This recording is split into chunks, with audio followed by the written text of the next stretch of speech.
So yeah, hi everybody. So I have to rush. Yeah, you can see my cursor too. I have to rush a bit through this one to end on time. So sorry if I'm speaking a bit fast. So yeah, I'm really excited to be back for this, I think, seventh edition of UCL Neuropixels course. And thanks to Annie, to Flora, and to Matteo for organizing.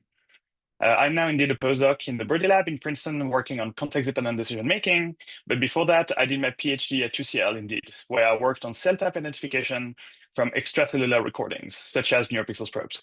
And this is what I'll tell you about today. So, because this is meant as a tutorial, I wanted to start from the beginning. Why should we care about cell types in neuroscience? So, what we mean by defining cell types is grouping together neurons deemed similar enough. And we'll come back to what we exactly mean by that. So, why caring about that? For starters, cell typing is a perfectly fine goal in itself to establish a shared nomenclature of neuron types. One purpose of biology is to name things in nature, after all, right? Such as species or neurons. But they're also really interesting to me because once these groups are defined, they can be genetically targeted and serve as a tool to answer other questions.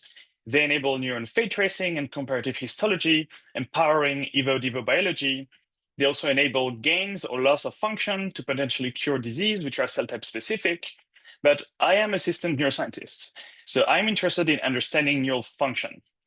And I am sure many of us here are interested in cell types for this reason, because we implicitly suppose that they are like the logic gates of the brain, each one fulfilling a specific computational role. So this would make our job more tractable indeed, shifting the problem from figuring out how billions of neurons generate behavior to how hundreds of cell types do so. And of course, this hypothesis can be tested by recording and perturbing neural activity after having gained the ability to genetically target different cell types. So now I would like to unpack this assumption with you guys. Why would neural cell types correlate with neural function that we're all assuming to be true? So formally, cell typing consists in grouping each neuron in feature space, really. You can see in the top right here. So what features does a neuron have? It all starts with a molecular repertoire of a neuron. Key proteins relevant to neural function are ion channels, morphogenes and recognition molecules, and proteins related to the synaptic apparatus, to name a few. These proteins underlie the structure of neurons. Morphogenes determine cellular migration, which determines the location of neurons, their connectivity, and ultimately their morphology. Ion channels, together with the passive properties of neural morphology, determine the shape and the frequency of spikes of action potentials. Some of these features can be measured with the right method. RNA-seq, MERFISH, or optotagging can be used to measure the DNA, RNA, or the protein content of neurons. And imaging and electrophysiology, such as Neuropixels, of course, give access to the anatomy, connectivity, morphology, and physiology of neurons. So cell types will be neurons grouped based on either some or all of these properties in this feature space. So now I'm going to talk about how we can do this grouping. Um, so if the neurons are not pre-grouped in any way, if you do not have labels, grouping the neurons is a clustering exercise using unsupervised learning techniques. It consists in discovering whether groups naturally emerge from the data. Clusters of neurons can be very distinct from each other, or they can merge into each other, forming continua. Alternatively, specific features, some or a few, such as a specific promoter, as in optotagging, can be used to predefine some labels. In which case, grouping neurons based on labels is a classification exercise, which is using supervised learning. So now you have predefined colors, and the goal is to find hyperplanes in this feature space that separate the classes. Some classifiers, such as the one I will present today, use a mix of both techniques. They use unsupervised learning to find a better feature space and supervised learning to map this better feature space onto neural cell types. So in the end, let's not forget that the $1,000,000 question is ultimately to verify whether the discovered clusters or classes of neurons map onto specific computational roles in neural circuits. And really they should, because structural elements of neurons guide, in turn, neural function. The intrinsic computation of single neurons, their connectivity, determine the computations emerging in neural circuits, and ultimately guide behavior, which we call neural function. So we should expect discrete or continuous functions to map onto these cell clusters or classes. In summary, Because neural cell types are defined from features that govern neural function, neurons of a given type should share the same function.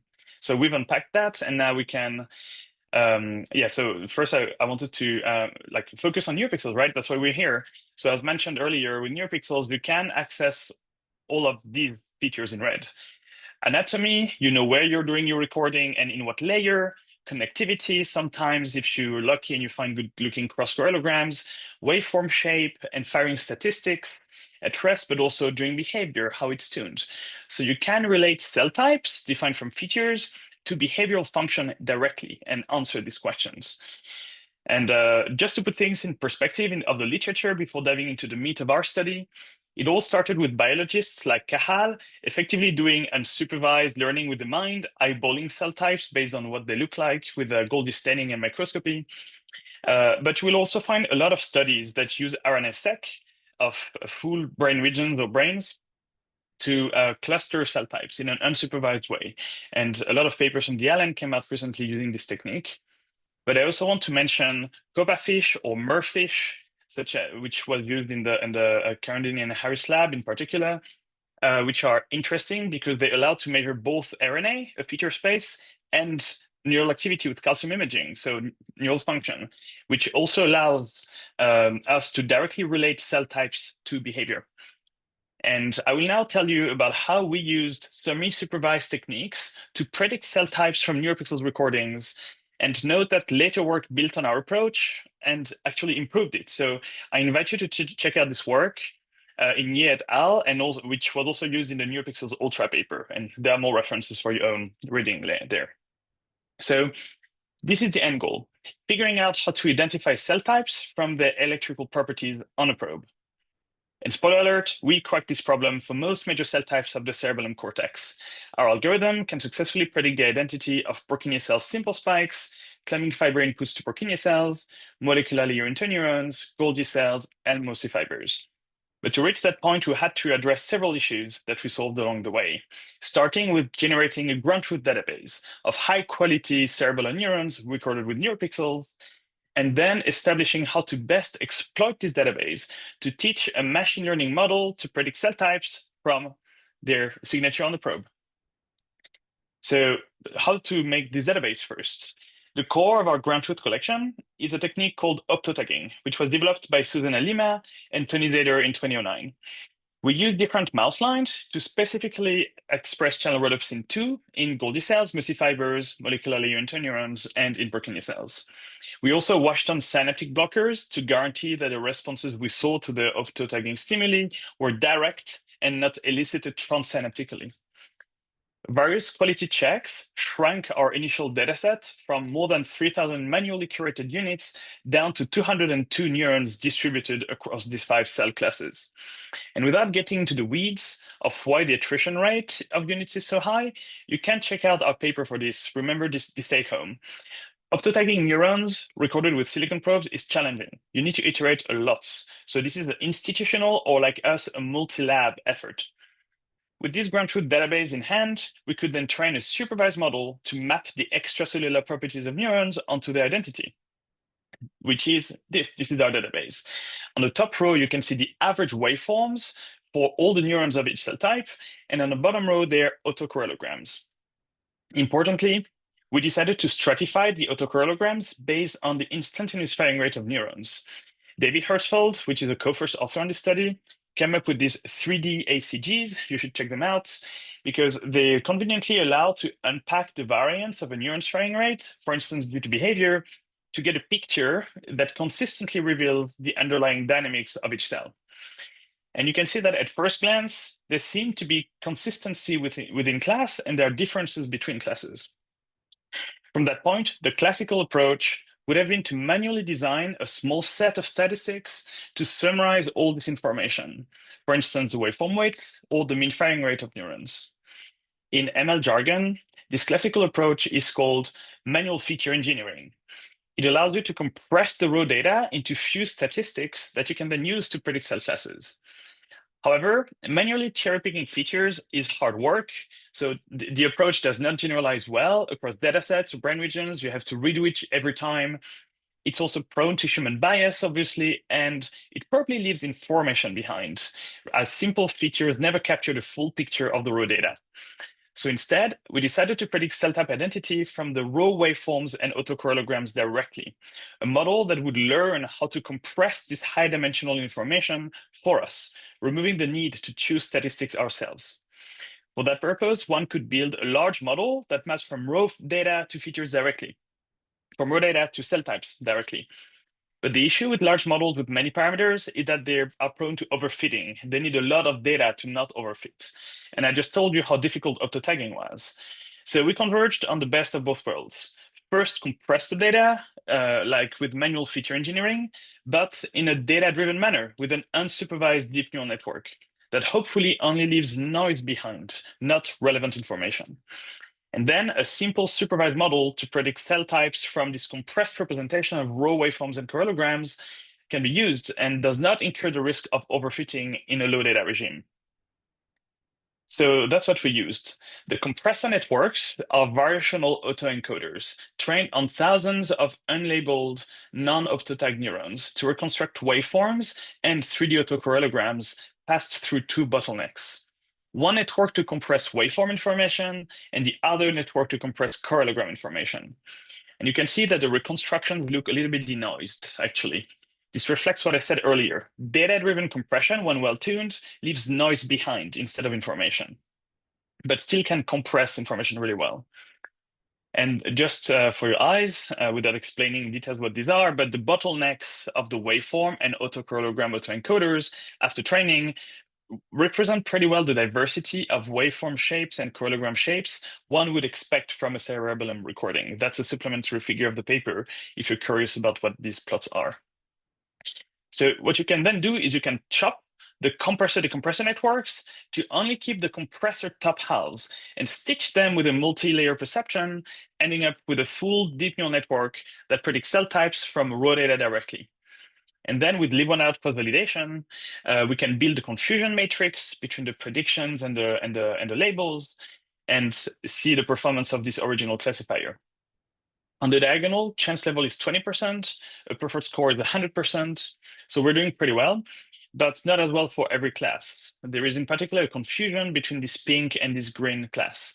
And a reason that we could define a confidence score for each prediction and hope that the errors that the models makes are errors on low confidence, ambiguous looking neurons. So that's what we did.